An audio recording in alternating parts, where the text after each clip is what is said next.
Hey everybody, it's Mr. Palanin.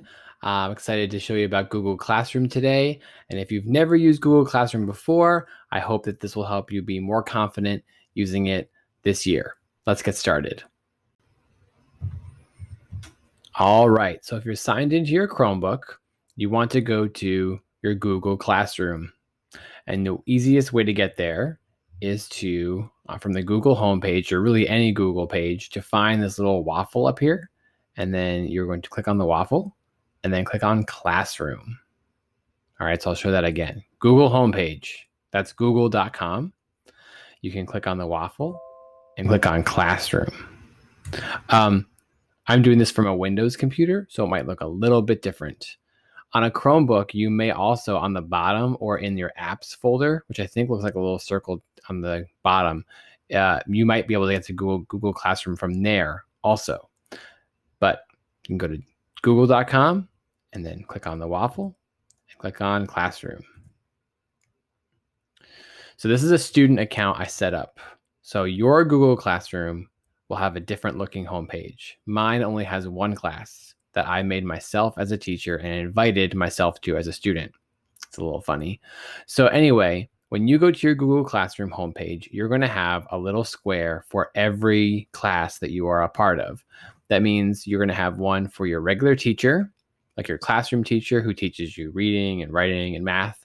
And then you're also going to have a different little box like this next to it, one for music, one for art, one for library. If you have any other teacher that you work with for any other class, you'll have a little box for them too. So that's a little bit helpful because you know which class you're in. All right. So for now, let's just say that we go to a classroom. So to get into the classroom, you just click on the name of the class. I called mine New Test Class 2020. It's a test for right now. So when I click on the class, it opens it bigger. And let's start with the 3 tabs for a class. So there's 3 different sections of this Google Classroom that you can have access to.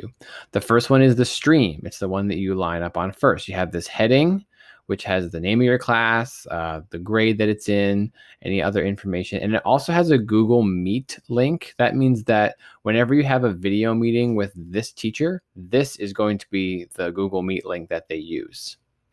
Unless they send you a different link. But if they don't, this is here. Some teachers choose to show this link at the top all the time, and some teachers don't, and that's just fine. They will share the link with you when they need to. Okay, so if it's not up here, you'll get the link in a different way. Below is a stream of announcements, okay, or other events. Sometimes it will say that they've posted some classwork, and it will say, you know, your teacher has posted some classwork. Or sometimes it's a custom announcement, just like mine. Like this just tells you what the what this announcement is. Okay, it's good to check back here every now and then, and teachers can add links here that are helpful. Like below, some teachers choose to write like, today is our first Google meeting, and here's the time, and then it will have a link right here to their Google meeting. So all you have to do is click on that link, and it would open you up to something with the meeting here. It's not doing that for me because there's no meeting scheduled by the actual teacher of this class. So that's why it didn't work. Anyway, so that's the stream. It's like announcements. Parents, it's kind of like a Facebook wall sort of thing. You got all the announcements in the order that they were posted. Sometimes in a classroom, students will be able to post. And it's okay if you're not, because there's different permissions for different teachers. Sometimes teachers like to use the stream as a place where students can connect, and sometimes not. So that's okay. It's not the only place where students can connect. So if it's just the teacher explaining things, then that's fine. Just know that you should check back here every now and then, or actually every time you log into the classroom to see if there's any new announcements. That's the stream. Let's go on to classwork. So the classwork is probably the most important one because this is where your classwork goes. There's basically 2 different kinds of things you'll find here. One is materials and one is assignments. So the first one is materials. Okay. you'll notice that some of the things I put under this topic here, we'll get to that in a second. So let's just talk about materials. Materials have this little label next to them. They won't always say material in the title, but they have this little book with a bookmark icon. And these are things that are there as a resource and that they don't have a due date and they are not an assignment. So for example, this sample material says it's not an assignment. And usually when you click view material, there might be some links here or some videos or documents that you might need as you go throughout the class. So if there's a certain rules or guidelines or cheat sheet to get information, teachers would post that as a material because it's not an assignment with a due date or with something to do. It's just information that's important to you. So if it has this little book looking icon, it's a material and you don't have to complete it. It's there for your help. Okay, let's go back. So that's a material. Materials can also be under topics. I chose to not organize it like that. Topics just are different ways teachers will organize their classwork. Teachers organize it in different ways. You might have one class where every topic is a different day, or it might have topics actually being different subjects. It doesn't really matter. They're just headings that teachers will organize their information by. Next, we'll get into assignments. Okay, so let's talk assignments. So materials, remember, they don't have any submission, but assignments do. So under my first sample topic, I've listed 2 different assignments, and they're organized however I organize them. You can see the title here and then the due date over here. Not every assignment will have a due date. That doesn't mean that you don't have to do it. It just means that there is not a final date that it is due. I think most of the assignments we let out in the spring did not have a due date because we wanted to have you have flexibility in handing those in. Just take a note of the due date just in case there is one or isn't one. So to go into an assignment, you click on the title. Oh, also note that the assignment is this type of icon and not this one, okay? You'd also find out when you went in if it's an assignment or not, because it would say assigned or it would say view assignment, whereas the materials one would say view material. Okay, anyway, back to the first assignment. And you see there's instructions, and then these big things are links within the assignment. Now, one thing that I would recommend doing is always clicking view assignment. Okay, so you think you're viewing it right now, right? But this is actually just a preview of your assignment. It has a description, it has the links, but it's missing some things. Let's go into view assignment, okay? Always click view assignment. Here we go. Okay, so I clicked on view assignment, and it's telling me, since it's the first time I'm here as a student, it's reminding me this is the turn in button. So when I want to submit, when I'm finished, I have to click turn in. Okay, makes sense. All right, I got that. Great. So here we have a first assignment. And so I put a description that just describes what you should do with an assignment. You should read it. And then sometimes there are things attached. This assignment just has a slideshow called Don't Laugh at Me, which is lyrics to a song that we learned last year. And then over here where it says your work that's assigned, it has this Google Doc that's already here. So the way this would be mentioned in the description, but this is documents that you need to look at in order to complete your assignment. So for example, in the description, it might say, please read the lyrics to this song and, tell me what you think in your attached document.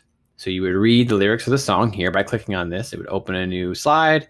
Oh, here are all the slides, and it's view only, so I can't do anything. I can look through all this, and then I can go back to my assignment in this tab.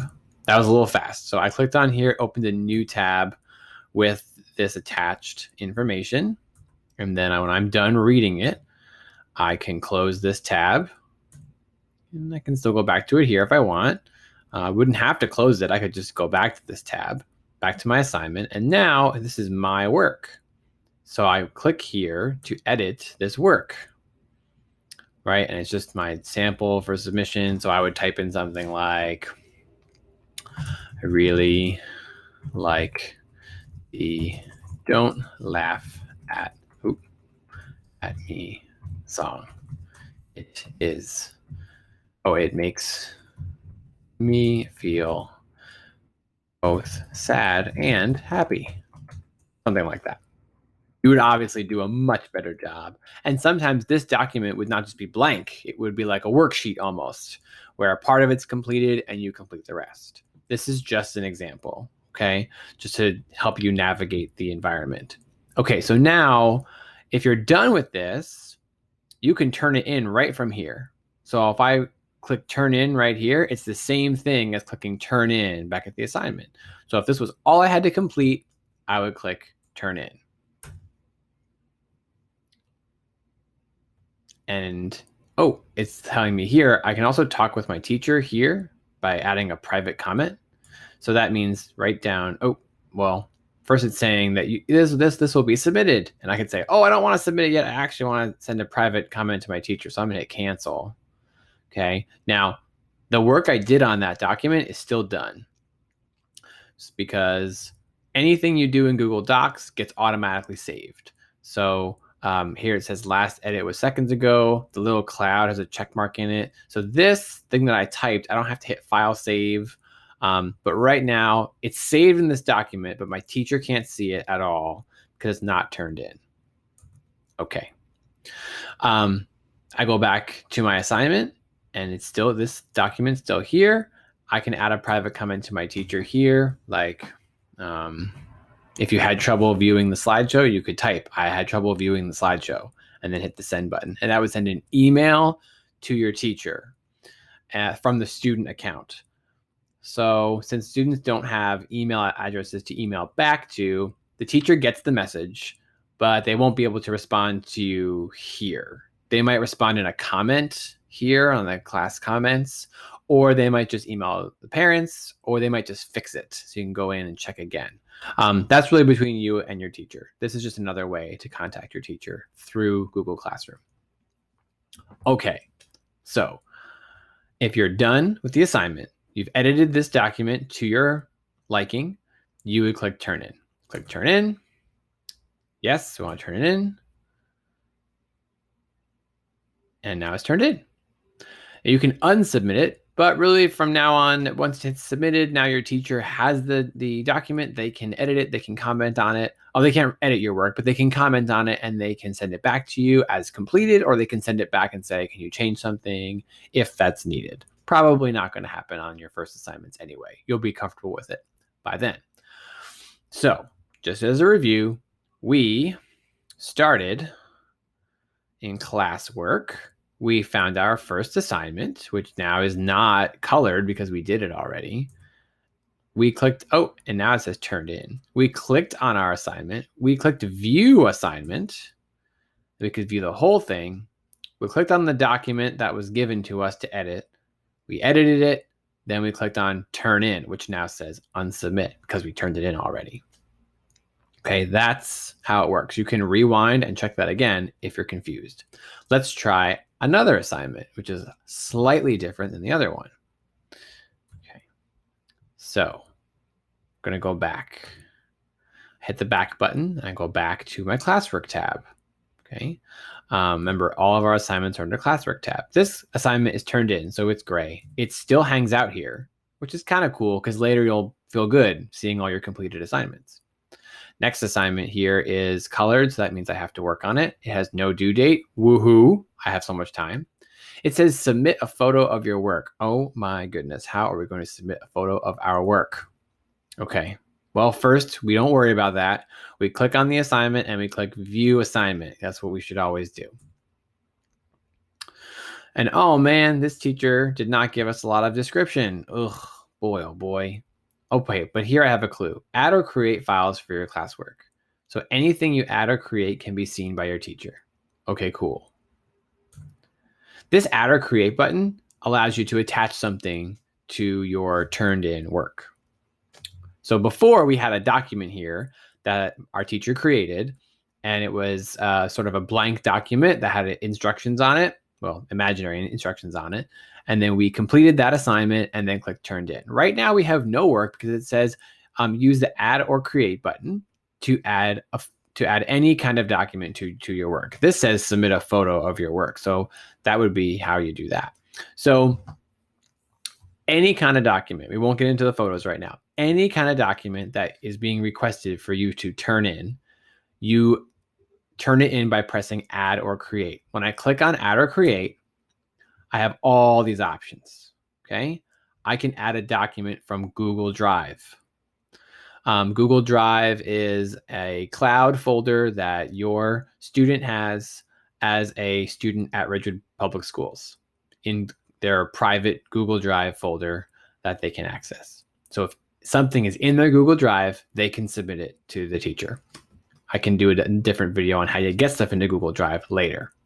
Let's say that you need to submit a link to a website, like you're going to search and do some research and you need to find a link to something, you can submit a link here. If you are submitting a photo and the photo's online and it has a specific link, you could click link and type in the link there. Or if it's a file on your computer. So let's say you took a picture with a digital camera, you connected it to your Chromebook, you move the photo from your digital camera to your Chromebook, and now it's living on your Chromebook in the files of your Chromebook. You could click File, and then you would upload a file to your classroom right here, and then turn it in. And then these 4 down here are to create new. Like, let's say you want to submit it as a spreadsheet. You would never need to do that.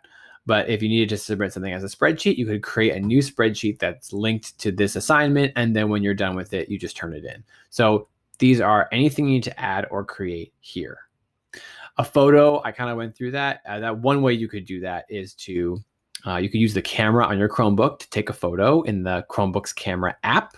And then that gets saved to the files on your Chromebook. And you would click on File, find that photo, and add it here, and then you would click mark as done and turn it in. All right, so now that we've talked about assignments, we can go back to our Google Classroom homepage by clicking the name of our class, and we can explore the 3rd tab here, which is called People. Pretty self-explanatory. Right now, there's only one person in this class, but you would see all the teachers who work in the classroom, in this Google Classroom, and have access to this classroom, and all of the students who are in here too. Now, right now in this demo classroom, I am the only teacher and I am the only student. So I am not even here listed as a student because I'm already in, but I could send an email to my teacher. Now, again, I mentioned before, students within the Ridgewood domain of Google, which means like your student accounts, they don't have access to Gmail because of internet law for minors. So if there's this would not work if I go to email, because this does email the teacher. Google Classroom is used at all levels. So this is really just the elementary school issue, and your teacher will have other ways of communicating that won't be this way. But if you're interested to see who's in your class and what other teachers are involved and can post, or what other students are in your class, they're always listed here under People. Once you have some some assignments graded and returned back to you in Google Classroom, you might see a tab called Grades, which will have a list of how you've done. This depends on what your teacher chooses to do. We still use Skyward, so that is the official, grade keeping place.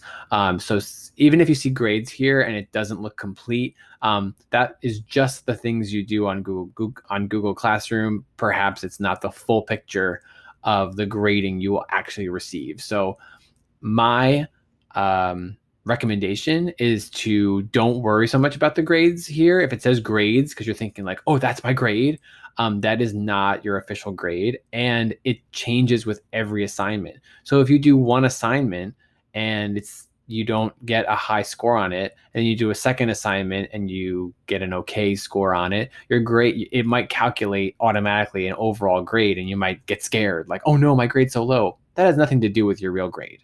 Okay. So there is a grades, tab that will show up, but that's not your official grade for the week or the marking period. It's just a summary of all the assignments that you've done so far. And you don't need to worry if that grade is something that you don't like, right? It's not the official grade. Anyway, it's just the summary of assignments you've done in Google Classroom so far. So let's review. My Google Classroom homepage, you will see a little square for every teacher that you will work with at Travell School or online, however you're organized this year. So you'll see one for music, one for library, one for art, or however your teachers organize it. Okay. So make sure you know which classroom you're in. Mine is called New Test Class 2020. Yours will be called something else. When you go into your classroom, you have a stream of information that your teacher posts so that you know what's going on. That's the first tab. You have a second tab, which is called classwork, which it has all your assignments and where to find them. When you have two different kinds of things you'll see. One is materials, which you do not submit back. They're just there for you to know. You have assignments, which you should always click view assignment. So you can see the entire assignment.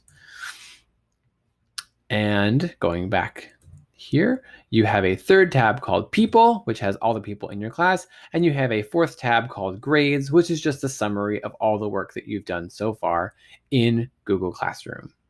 Okay, if you have any other questions about Google Classroom, see how it goes, try out what your teacher recommends, do your best. If you have a problem, don't sweat it. Everybody has to learn how to use it the first time, and learning means we make a few mistakes.